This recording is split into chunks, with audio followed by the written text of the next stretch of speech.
कायद्याच्या नावाखाली अणुघोषित आणीबाणीच असल्याची टीका खासदार प्रणितीताई शिंदे यांनी भाजप सरकारवर केली आहे. 30 जुलैपर्यंत सर्व शेतकऱ्यांची ऊस बिल देण्याचे तसेच सर्व मागण्यांसंदर्भात संबंधित विभागाशी मीटिंग लावण्याचे लेखी आश्वासन तहसीलदार विनायक मगर यांनी दिल्याने शिवसेना उद्धव बाळासाहेब ठाकरे पक्षाच्या 31 जुलैपर्यंत आंदोलन स्थगित करण्यात आले असल्याची माहिती आनंद बुक्कानुरे यांनी दिली.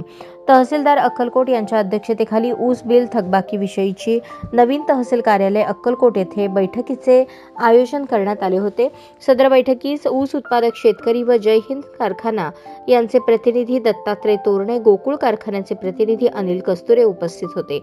अक्कलकोट विधानसभा क्षेत्रातील गोकुळ शुगर कारखाना, धोत्री जय हिंद शुगर कारखाना आचेगाव, मातोश्री शुगर कारखाना, सिद्धेश्वर साखर कारखाना थकबाकी ठेवलेले ऊस बिल त्यांनी लवकरच शेतकऱ्यांच्या खात्यावर जमा करावेत. अक्कलकोट तालुक्यातील सर्व गावातील तलावांना उजनी पाण्याने जोड देऊन देगाव तालवा एक्सप्रेस पाईपलाईनद्वारे जेऊर जिल्हा परिषद, मंगरुळ जिल्हा परिषद, नागणसूर जिल्हा परिषदेमध्ये प्रत्येक गावातील प्रत्येक तलावाला पाईपलाईनने जोड देऊन पाणी सोडावे.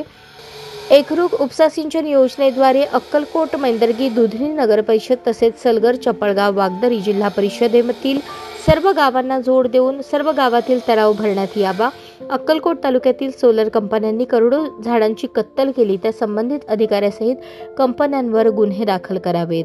यावेळी शिवसेना उद्धव बाळासाहेब ठाकरे पक्षाचे सर्व पदाधिकारी सोपान निकते, महंतेश हत्तुरे, राम जाधव, महमूद पठाण, मल्लिकार्जुन अवर्तकल, शांतवीर कळसगुंटा, गुरनिंगप्पा पाटील, नितीन मोरे, संतोष पाटील, सिद्धाराम बिराजदार, धनराज चव्हाण, उमेश साळुंखे, अफसर मकानदार, सुनील धर्मसाले, शिवा परीट, शरणू हांदळ यांच्यासह शेतकरी, शिवसैनिक आणि पदाधिकारी मोठ्या संख्येने उपस्थित होते.